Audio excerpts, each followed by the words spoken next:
Hello and welcome to another edition of Eddie G's Music World, Part 5. We're still discussing concert reviews from shows I've seen in the past, and I'm getting towards the last few that are in my memory of shows that I have done, and I will be going down to the end of the list. Some of them were free shows, some were shows that I lost the ticket. So this is a show that basically discusses music events that I remember, or themes that I want to discuss. And for now, we're still going back on the old shows that I have seen. It is April 30th, 2018 edition. Okay, I am seeing a ticket left to discuss is an REM show I saw. This was 1985, I believe. Sorry, 86. This was at the Maurice Richard Arena, which was very close to the Olympic Stadium. It was an arena right beside it, actually. And at the time, they had a couple of songs like Fall on Me and a few earlier songs that they had recorded. And I knew who they were. They were not as big as they became a little later, which was a few years after that when they got all these big, massive songs and they became even bigger.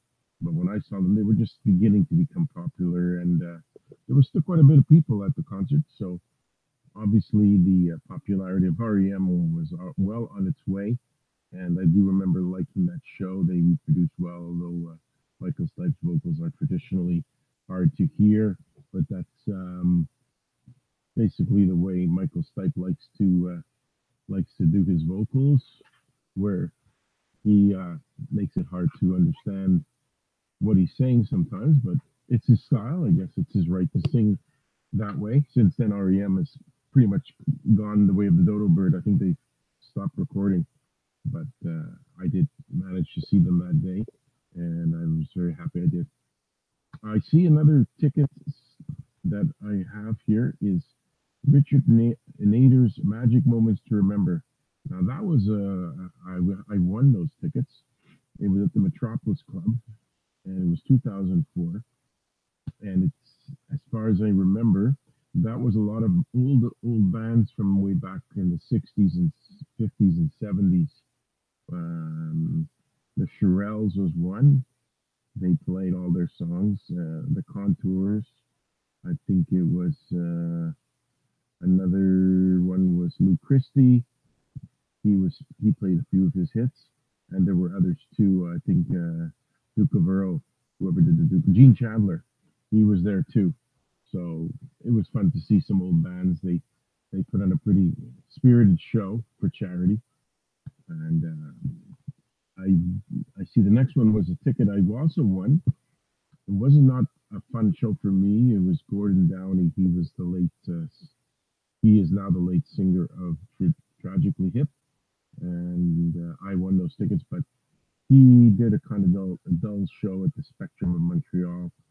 It was like country style music and very drab. Probably 100 people there. I guess if you're a diehard Tragically Hip fan, you'll go see anything the guy does and be thrilled with it. But I liked it Tragically Hip, but I don't think that they were what I would consider my favorite band, and I just did not get a lot out of that concert that day.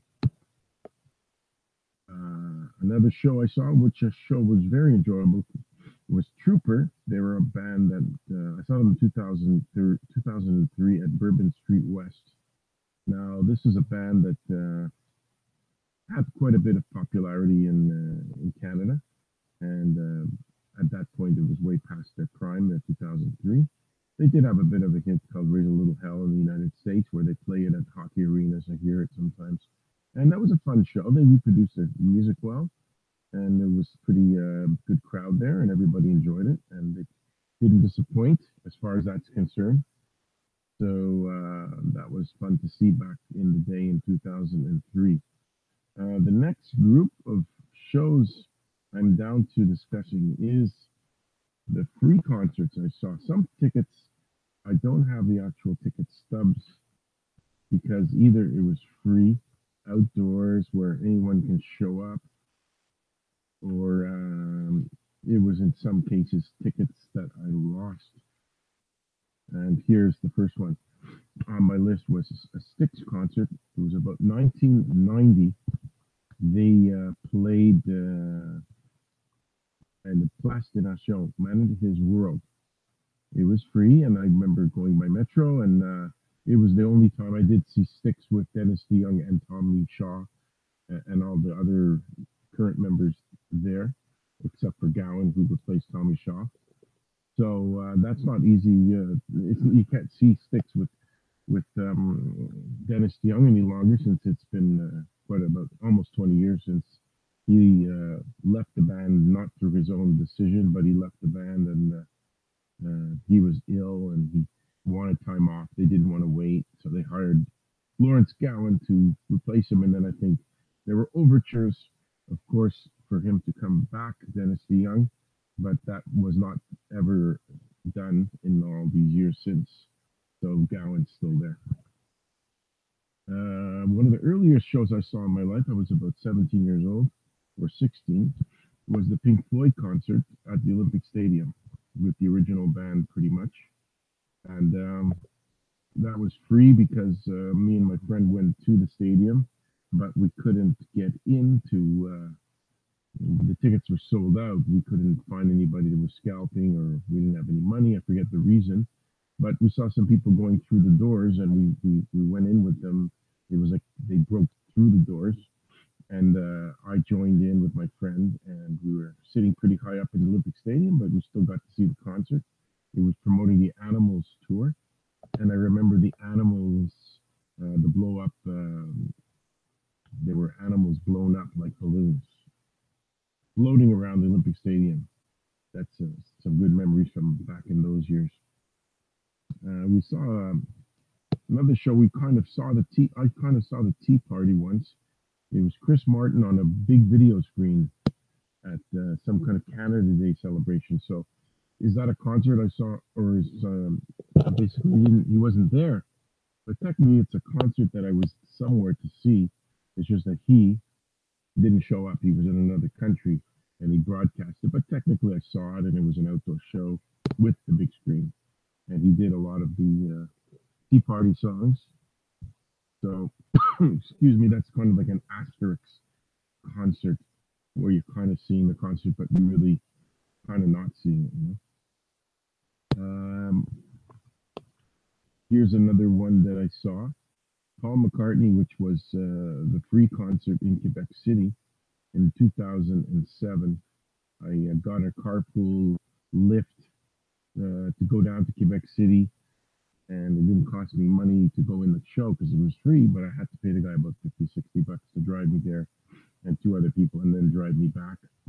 And I liked it, except for the fact that it was very, very, very crowded, and you couldn't advance to get closer to see Paul McCartney closer, because if you did do that, you would be brushing up against many, many thousands of people in the hot sun.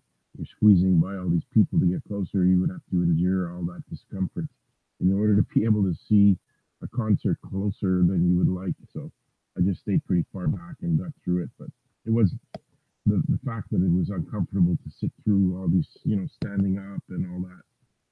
I would have to say it wasn't really worth it because of all the trouble I went through to get to that concert. I see another one it's a band that was there were some outdoor shows, and this band was playing, but I didn't expect to hear them. I was just walking around and they were playing. It was the Philosopher Kings. They had 2 or 3 Canadian songs that got some pretty good popularity over the years, and I heard them. I thought they were pretty good. It was a freak show, so not a lot of people were that excited, I would say, from hearing that, but it went through okay. Here's another act that I saw for free. It was an outdoor concert downtown in Montreal back in the 90s. Sass Jordan. She's been doing shows where she opened up for other people, and this was featuring her. And She's got a bit of a following. She's done a lot of work around the U.S. and she's always coming back to Montreal. I think she's from here or she lived here for many years. One of those two situations. So she's always fun to hear, and she's got a good voice. And she had about 4 or 5 songs that were popular. So in that respect, it was a good enough show to see. In a similar vein was Ivan, the guy from Men Without Hats. This is the late '90s, and he was doing a concert of his Men Without Hats songs. But I think at the time, I don't think it was called Men Without Hats, but it was like a smaller band. But it was pretty much sounded just like it would sound if there was Men Without Hats. He played the same songs. He wrote most of those songs or co-wrote them. So it didn't really make a huge difference. And it was just one of these passing by things he was playing, and I didn't stay the whole show. I heard it as much as I could for about 20, 30 minutes. Similar situation, another free show that I saw was Big Sugar. They had a following for a bit of time, maybe 7 to 10 years in Montreal. I'm not quite sure how big they got outside of Montreal. They've never really been on the world stage in a major way, but they did the show, played a few songs that I knew, and I don't remember being blown away by the whole experience, but it was still some songs that I knew, and I enjoyed whatever I did hear. There's another group, similar kind of thing, Too Many Cooks. Now, I remember they had a song called Rita and 2 or 3 others, but they're kind of like a Big Sugar in the sense that Too Many Cooks never really became a major band, and they just had 2 or 3 local or Canadian songs. I don't even know if this band is still together. They kind of were around here and there and did what they did, and not sure the longevity or the success of Too Many Cooks. Some other acts. This is a French-Canadian act I remember hearing. Similar thing, free show, outdoors, Caroline Néron. Can't tell you a whole lot about this type of concert because I didn't know any of her music. It was some English, some French.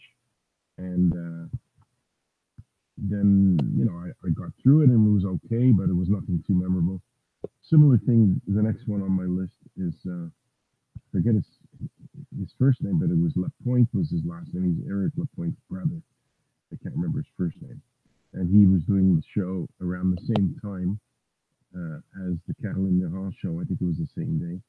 And didn't know much of his music either, but I did hear and see the show. So I figured it's worth mentioning, even though it was not leaving a great memory in me for having not known the music, of course.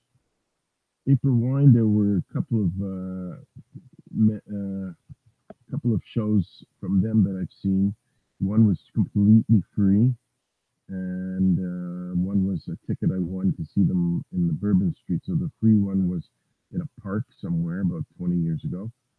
And they're all pretty much the same. April Wine, they have their great songs, and they have their fans that will come out to see them, especially in Montreal, where they're from. Well, they're not from here, but they formed here. And I was happy to hear the band, although there was a hot night, it wasn't comfortable outside. So you have to factor in all these negative components too when you review a concert. And the other April Wine show was tickets that I won, and it was at Bourbon Street West. And the good thing about that is I did get to meet them, and they played all their old songs. And April Wine will always be touring. They're always going to have somebody. As long as Miles Goodwin feels like dragging the band out and taking them on the road, there'll always be people that will go to see them, since they have a following from that. Here's a show that I saw, Pagliaro, I saw twice, free. One time was in the halftime. This is Michel Pagliaro, another local act that almost made it big from Montreal. He was playing the halftime show of a baseball game between 2 baseball games. It was a double header. So he had a band set up in the middle of the Olympic Stadium, and he played about 4 or 5 of his hits. And that was like 30 years ago, so I can't say I remember it vividly.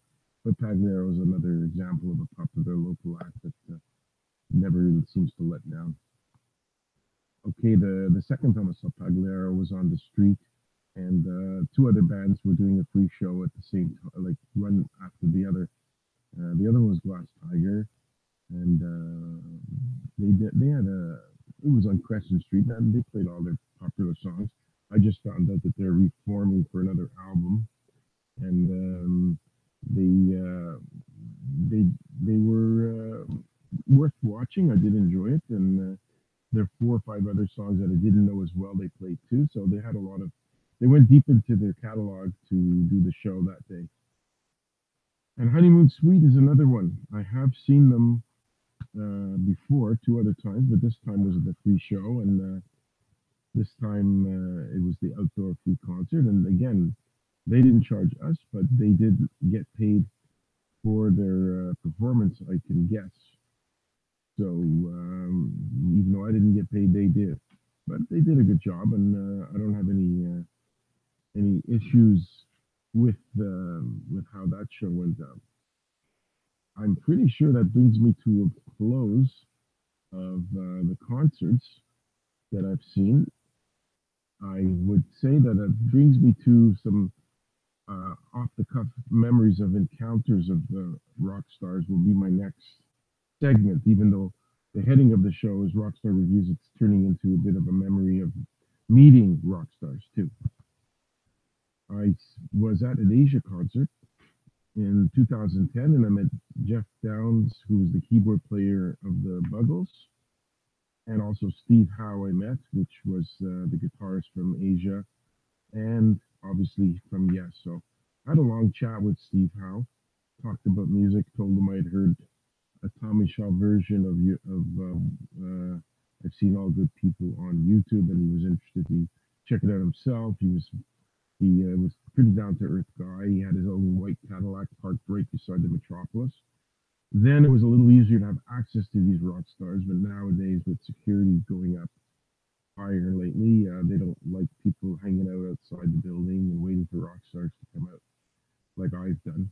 And so it was fun to talk to Steve Howe, discussing Yes a little bit. And Jeff Downs, I just said a comment to him that Video Killed the Radio Star was his song with the Buggles. And then what I told him was the internet killed the video star, and he got a good kick out of it. He said, I guess you're right, because obviously since the Buggles came out with Video Killed the Radio Star, he his the internet has kind of taken over from the videos that were out.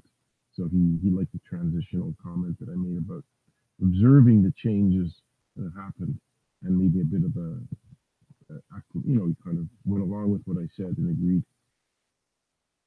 Okay, that is one signature that I'm looking at, and I'm going to go. Okay, I can tell you that I did meet also Peter Frampton, who after a concert I'd seen him, he went to a bar, and he was. I talked to him about other bands he was in before, which were Frampton's Camel and The Herd, and I said that you were voted one of the greatest up and coming music acts at the time, and he was into his fifth or sixth drink, and he was kind of going along. I didn't get his autograph, but I didn't have a pen. I never really had autographs from rock stars before. I wasn't prepared, and then he kind of was so drunk that he stepped out of the bar and he fell down, and I picked him up off the ground and helped him get on his way or get back in the club and probably have a few more drinks, which he did, of course. And so that was my encounter with Peter Frampton a long time ago, 1980, hard to believe. And I'm looking at some other ones. Some I didn't prepare very well for, so I see signatures, and it's hard to be sure which act signed the paper sometimes because it's scratched off, and that's not always easy to read. But I see one that I can't read, and I'll get back to it at some other time. But I did meet Chubby Checker, so I'll talk about that. Saw him at the Rialto Theatre in Montreal, and afterwards he he did a signing for fans, and there was a lineup, and he wasn't talking. It was funny. He signed some picture of his in 2015, but when I asked him something, he kind of looked up at me, and his voice was probably tired, and he didn't want to sign, didn't want to talk too much, so I let him sign, and I didn't pursue the matter any further. Uh, then I also met, well, this is earlier, um, at the Outremont Theater. This is Moments to Remember, a similar thing that I won, and it was the leader of The Lion Sleeps Tonight, Jay Siegel, I think. He was the leader of the Tokens, and he sang that song, Lion Sleeps Tonight, and talked to him about music a bit, and it was fun to meet him. I have his signature. And another person I met was one of the singers from the Chiffons, who had all those hits back then. One of them, He's So Fine. I asked her, do you think it was true that George Harrison stole your song that you did with My Sweet Lord? Was it stealing the sounds of her song, He's So Fine? And she says, absolutely. He deserved to lose the legal fight in court. So she was obviously saying that he did steal a bit of the music of the song that she did way back then. And I see some other ones. I was outside the show Collective Soul, and I bet pretty much everybody in the band, except the singer. The singer didn't come out. He was one of these guys that stays in the club, I guess, or maybe he went out another door. But they were all very down to earth. The guitarist, I think the bassist, the keyboardist, maybe drummer. They were all very friendly guys, They didn't have any entourage with them. They were just relaxing, waiting for their friend to come out, I guess, the lead singer, and easy to talk to. And I don't remember the details of what I asked them, but they were fun to talk to for sure. Another band that I met is All American Rejects. They had about 3 or 4 songs then. This is the mid 2000, and I'd say 2004. And later on, they had a bunch of other hits. So I met them outside, I think it was a Club Soda. And they became bigger after I met them. I met them in 2005. And I think by 2009, they had about 3 or 4 songs off of one album. And it became a pretty big band. But I'm pretty sure now they've slipped back into obscurity since those days. Since I haven't heard much from them in 4 or 5 years since that last big album they had. I'm on to the KISS meetings. I met on that day Gene Simmons, Paul Stanley, Eric Singer, who was replacing Eric Carr, who was replacing Peter Criss, and also Bruce Kulick. So I met all of them.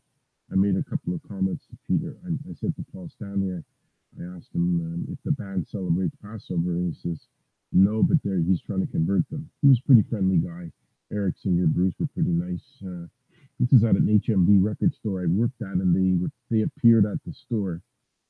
So I was among the first few people to meet them when they showed up to do the signing.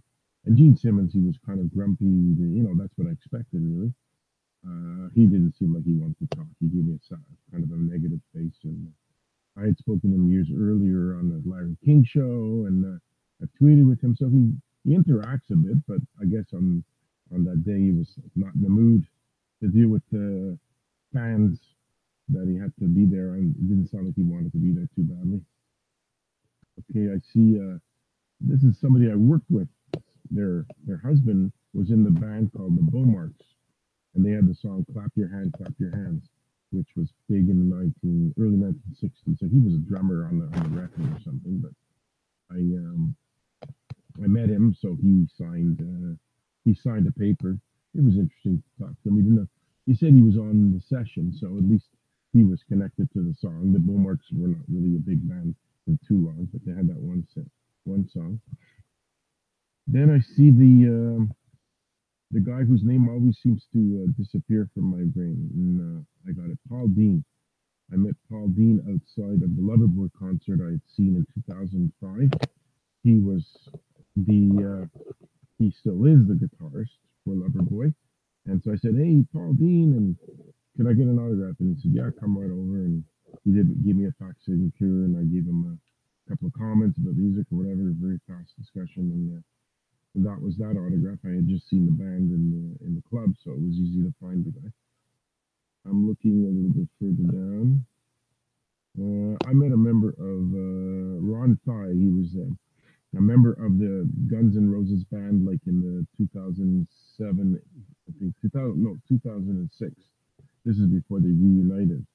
So he was the guitarist for the band, one of the guitarists, and he was walking around before the concert started. And I I just said he looked like somebody famous, so I asked what his name was, and he told me, and he signed my autograph for me.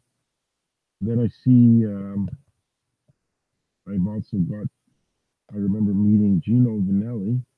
He signed for me, and it was kind of also one of these things where after the show he had people line up and he signed. He was very quiet. He didn't really say a lot of things, but one thing I remember with that concert, it was for my birthday. His son was walking around, and you could see he looked exactly like Gino Vannelli. You knew that it was his son because he had the same face. And Gino Vannelli has a great voice, so it was nice to have a signature. So I keep that in my collection, among many others, of course.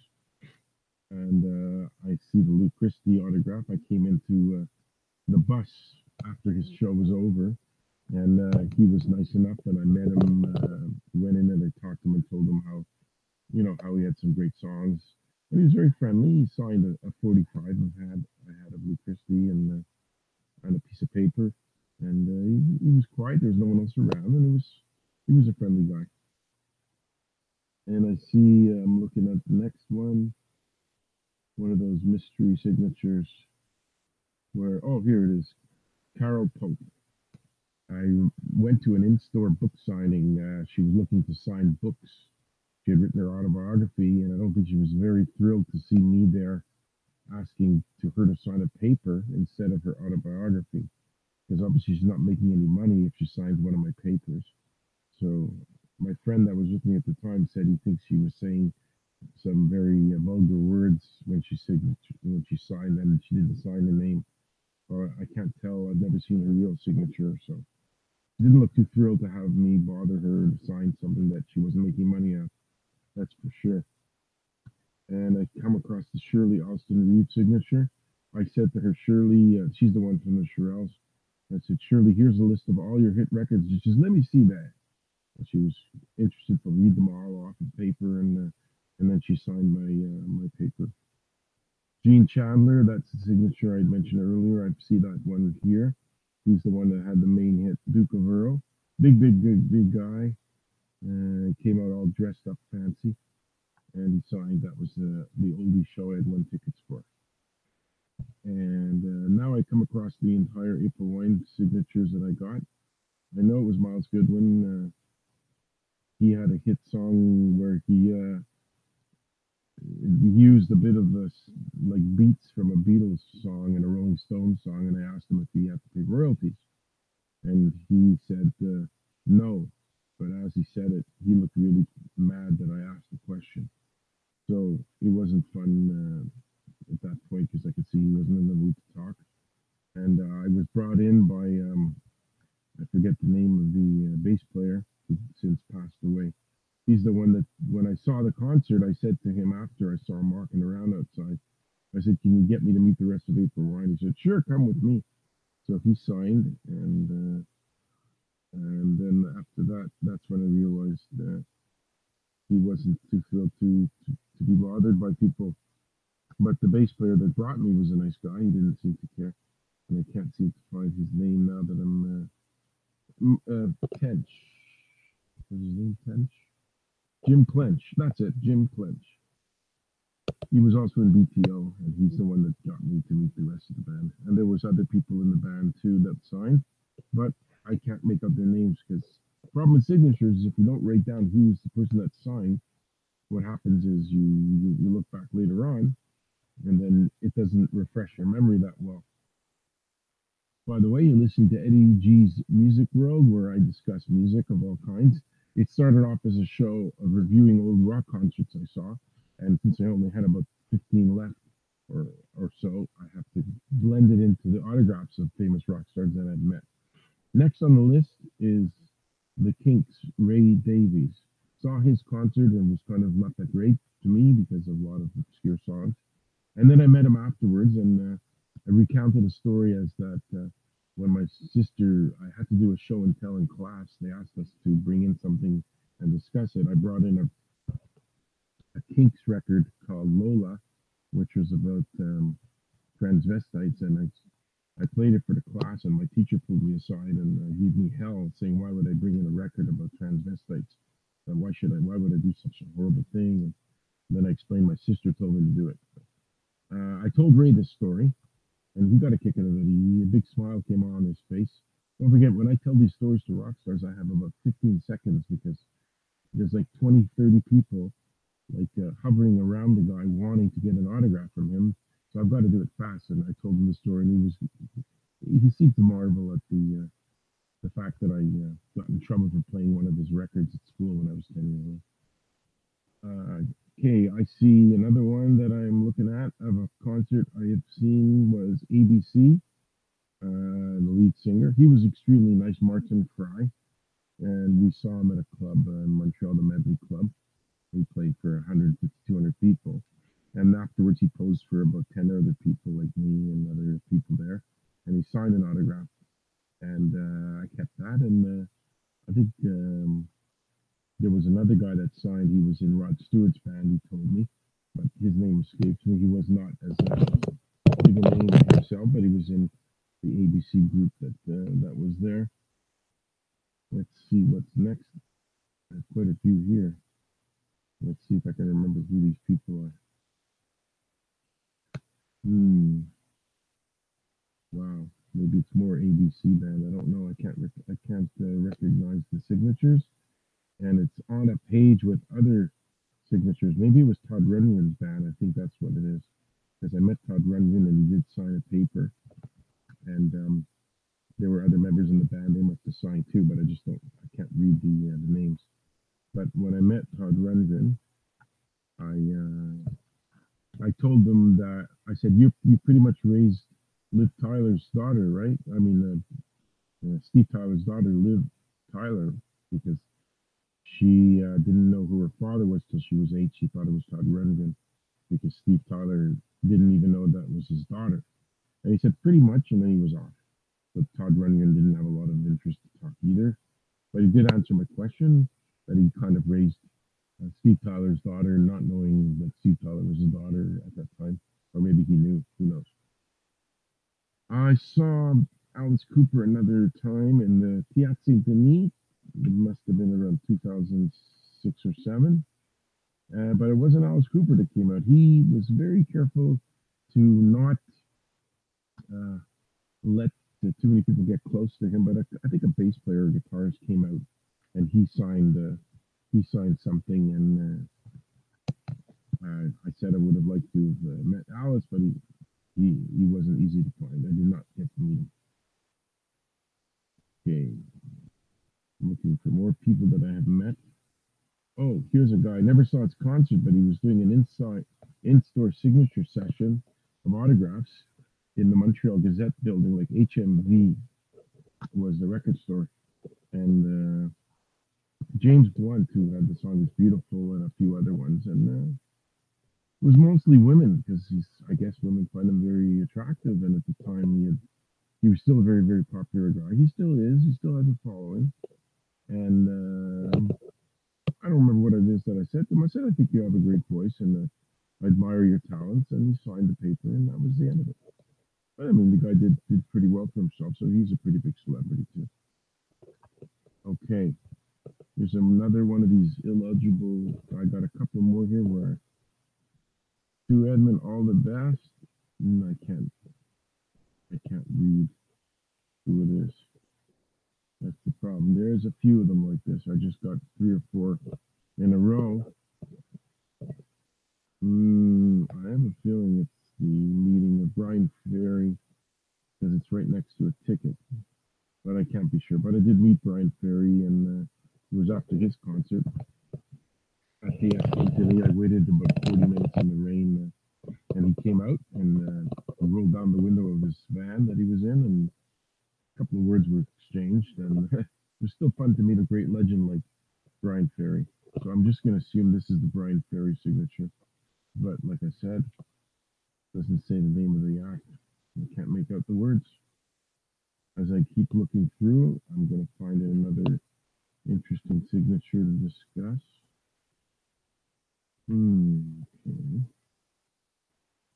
Okay, the next one I see is George Thorogood. This is a weird one because when I saw him in concert, after the show, I did wait outside the Metropolis.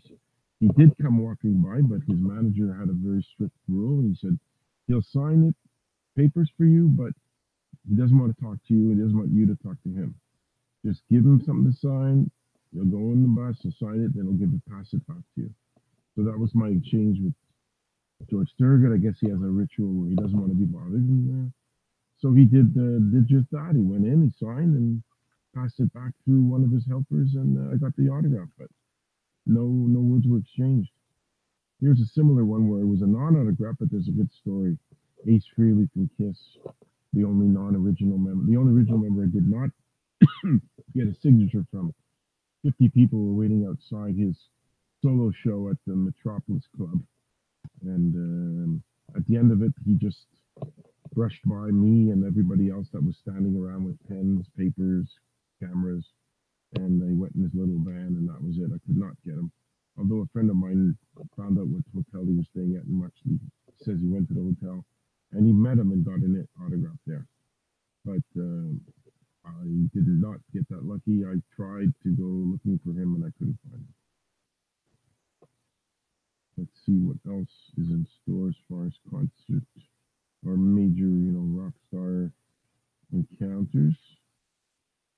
There's probably more in this book, and if not, I have another book I can turn to. I'm sure there's more. There might be more coming up this summer. Ian Gillan. Okay, this is a long session of talking and people following around for a good hour after his concert.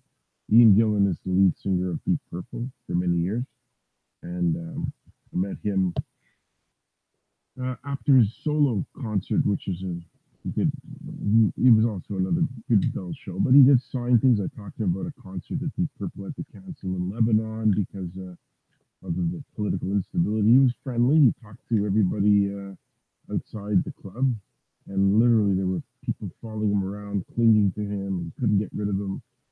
I don't know. I've never seen a rock star stick around that long to sign for so many people.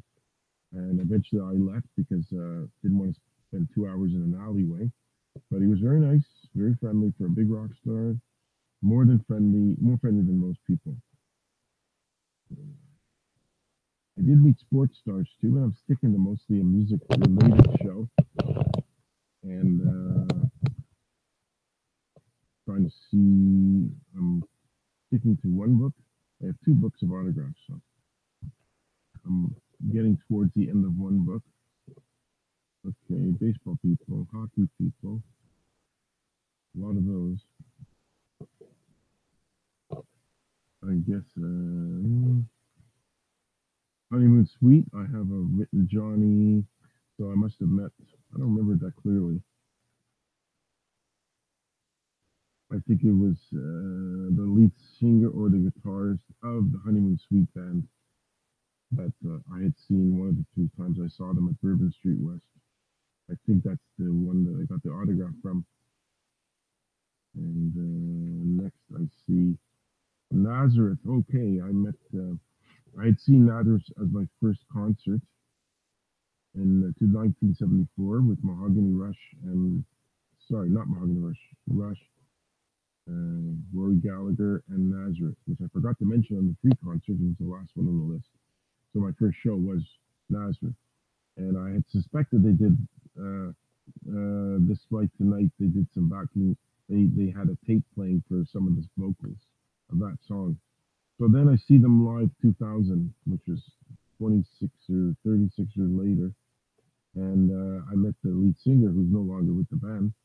And he signed autographs. And I said, when I was young, I saw you live, and I think, did you play background tapes for your song This Flight Tonight? And he said, no, we never did that. So he talked of it to me. He said, "What were you, like 7 years old back then in 1974?" Like he was alluding to the fact that I looked young. Well, I certainly looked younger than him because he was probably in his 60s then, and I was only 40. And he's since left the band, and somebody else a lot younger replaced him. So it was fun to meet the Nazareth, and that lead singer was really great that night. He still could sing well, played the bagpipes on Hair of the Dog, and I'm glad that I met him. And I'm gonna do a time check, see how many minutes I am into this concert review, autograph review. Okay, I've got another 24 minutes or so. I see I met at the time a contestant on it was American Idol. He was one of the, I think he was got in the top three singers on American Idol. His name was Elliot Yamin. He had couple of hits out then, and he was very nice. I bought him because he's Jewish. I bought him I think it was a Hanukkah card. Yes, it was Hanukkah at the time, and he was happy with that. He took it, and it was friendly. It was fun to watch. I mean, the show was not that exciting, but he had a couple of songs, and it was all right. Here, I see some Howard Stern people that I met, but they're not really music people.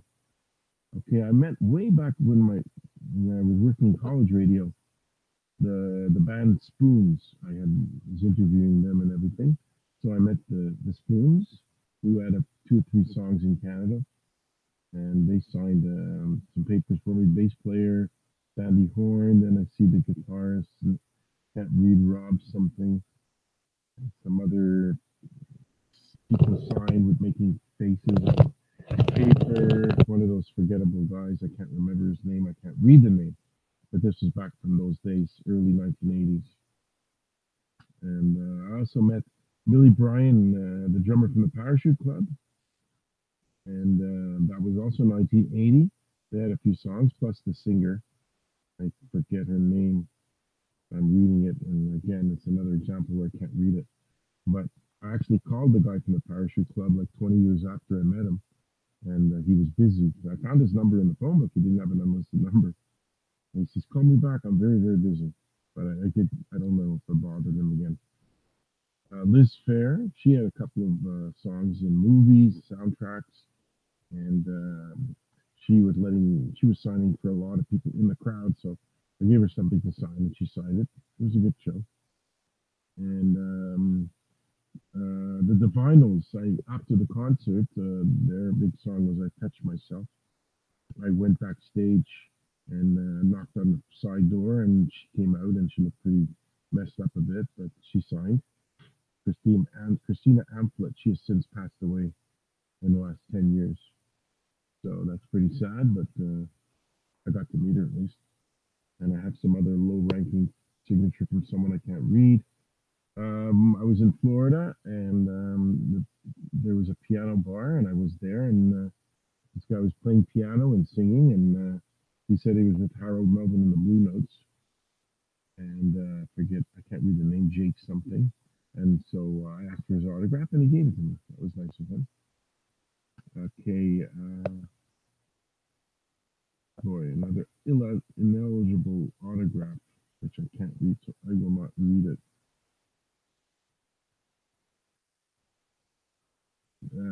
Steve DeMarchi, who was in the band Alias, I met him when I won tickets. I won a concert ticket at CKGM at the time, and he was coming into the building with some other people, and he said he was an Alias, so they had a couple of hits then too, and I was happy to get his autograph. And then I think another paper I see is the guy from the Chalk Circle. They were a Canadian band. I don't know what they're up to now, because it says to Ed at HMB. It was when I worked at HMB for 6 months. So he did a concert in HMB, and he signed for me. I forget his name, but he's the lead singer of the Chalk Circle. Let's see what else is in store for me.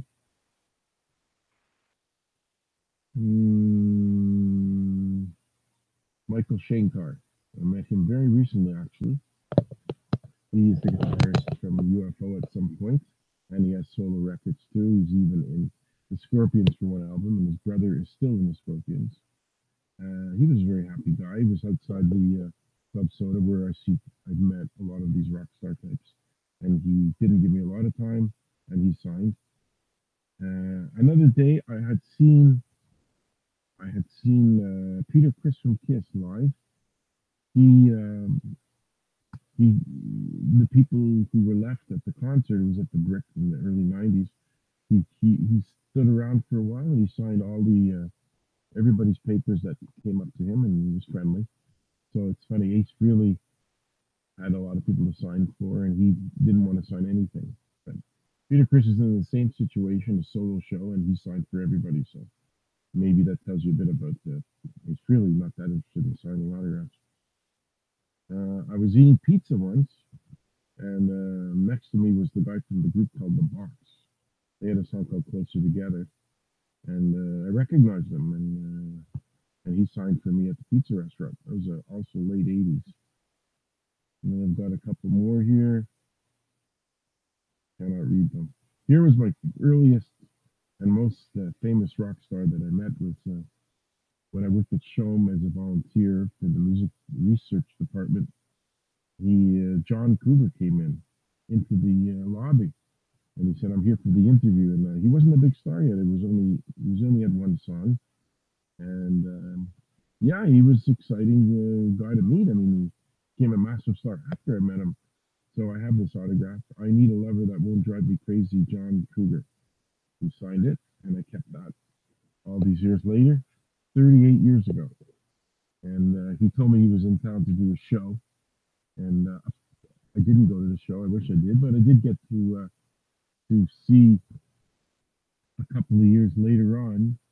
I saw John Cougar live twice at the Old Forum. I saw Billy Idol live a couple of times, and the second time I saw him, it was at the Metropolis. Must have been 2004 or so, or five. And I screamed out his real name, William Broad, and I got his attention. And it was through a stairway that I stuck the paper, and he signed it. So didn't really have a chat with the guy, but he did sign the paper. And that is the end of this book's worth of autographs. Let's see if I can find some more in another book. I did convert everything to scrapbooks. And let's see if I have any more, or they're just, it might be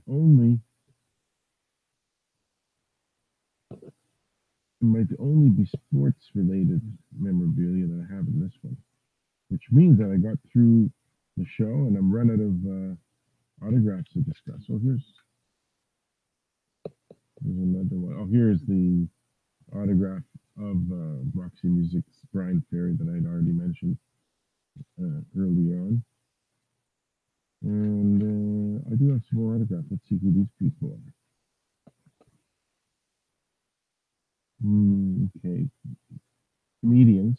Yeah, they're not really rock stars, are they? And I guess I'll try to wing it, and I can discuss upcoming shows that are coming to Montreal that I'm going to see. How's that for a way to make the best of this show about rock music? Here's a band that I've never seen. They're coming to Montreal late May 30th. It's a 5-band extravaganza called the main act is Slayer. Then there's Anthrax. Then there's, I think, Testament, Behemoth, and I don't remember the other one. But this is a show that I've never seen. I've never seen Slayer before. I have seen Anthrax. Slayer is a band that's been around for so many years, and everybody says how great they are.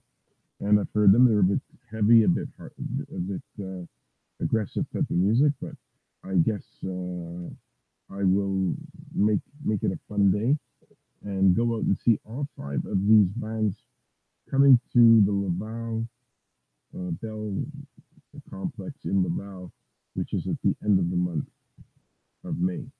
So I'm expecting to go see that with my friend Terry. He sees a lot of concerts. And the other show that I'm thinking of going to see is Deep Purple with the other band. Oh yeah, Judas Priest. both of these bands are kind of winding down their careers, so I don't really know what to expect as far as if they'll be back on the road again. So I figured at this point I might as well see them one last time before that they hang up their show and stop touring, because they're all getting old, and I don't want to keep seeing bands forever. They're not going to keep touring forever. Ian Gillan of Deep Purple has already hinted that he didn't think he would be touring much longer with Deep Purple, and that maybe they're going to wind it down because at the time, and there's been overtures from Richie Blackmore that he wouldn't mind going back to do a Deep Purple show once, just to show that he gets along with the band. But Ian Gillan didn't seem to be willing to make a commitment to return Richie Blackmore even for one show, and he didn't say he wouldn't do it, but kind of hinted that they're kind of on their way down, they're winding down their career, and it wasn't that clear whether or not that would be potentially something to do. Why don't I discuss for a little bit longer reunion shows that I would pay money to see that are possible? Here's number one. Here's one big one. Would I see Led Zeppelin in the format of with Robert Plant and Jason Bonham? The answer is yes, because I've never seen them. I was poised to go to see a concert of theirs in 1980 when it was announced that John Bonham passed away, and the concert tour was canceled. So I was in a situation where I could not go to see the show since there was no show anymore. So now Robert Plant's holding out. It doesn't sound like he wants to do it. And Jason Bonham, it sounds like he would do it. And I would definitely go see a show wherein Robert Plant came back. Even if Ann Wilson of Heart took his place, because she sings a bit like him, and John Bonham's son, Jason Bonham, filled in for John Bonham, his father, and did a tour like that. That would be worth it for me. I would go, and it would be a pretty popular show. A lot of old rockers would be there. So that's one that I would go.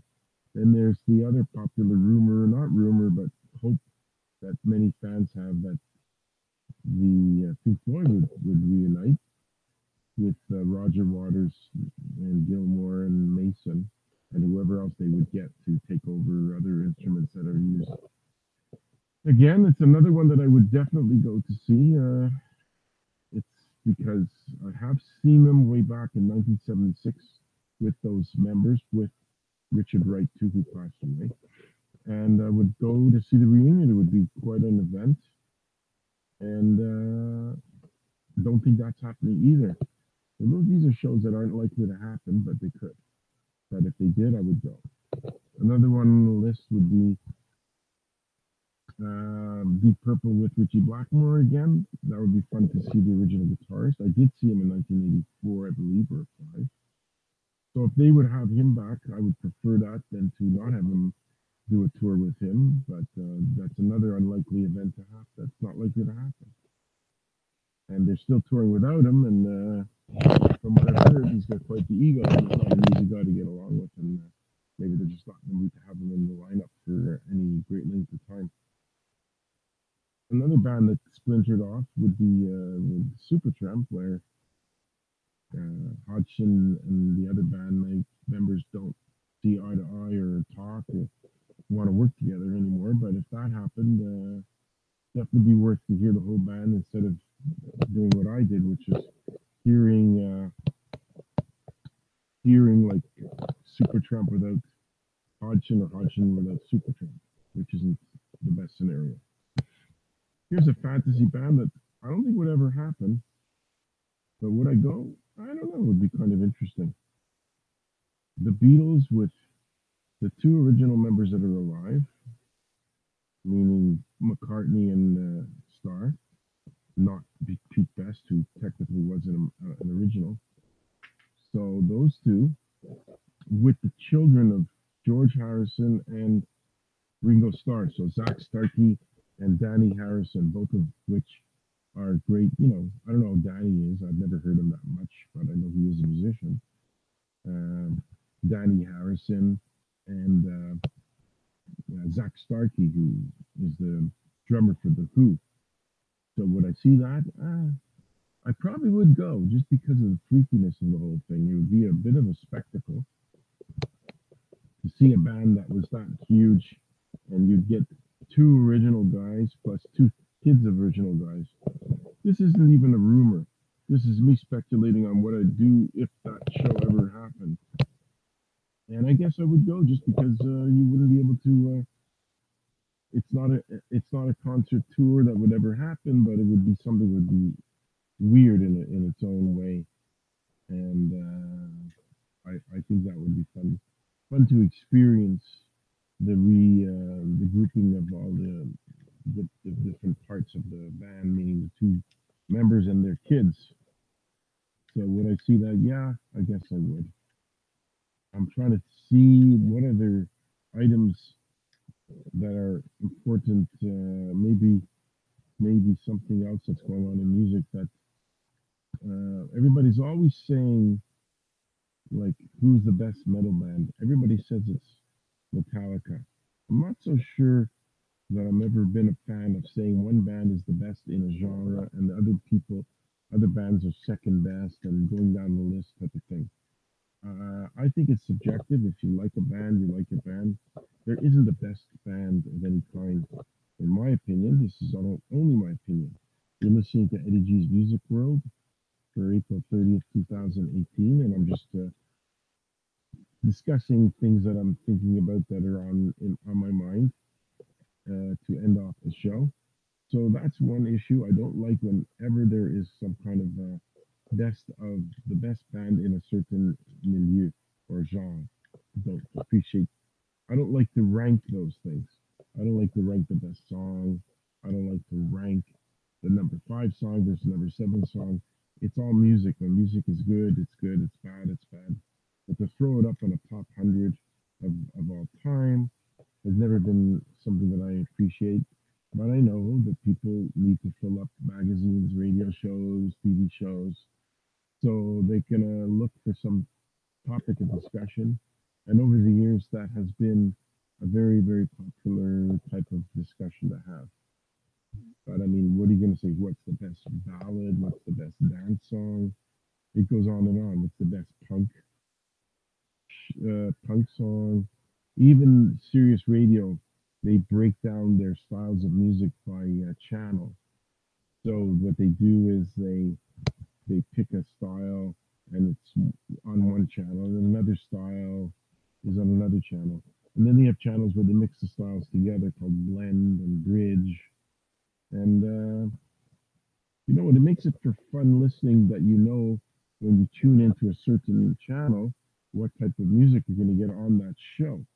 But just because that happens, it's still good to have like a channel that blends all the types together and not sticks them in a pigeonhole. Like, I do listen to the heavier rock channels. Like Ozzy Osbourne has a channel which is all his style of music. It's called Ozzy's Boneyard, and there's another one that has a channel called Hair Nation. What does that mean? If you have long hair, you fall into the Poison era of type of music. But if your hair's short and you sing or play guitars and a heavy rock style, you don't make it onto that channel, Hair Nation, because there is no, it's a measurement of your hair. Anyway, that's just my 2 cents to finish off my long discussion of today. We covered rock concerts I've seen.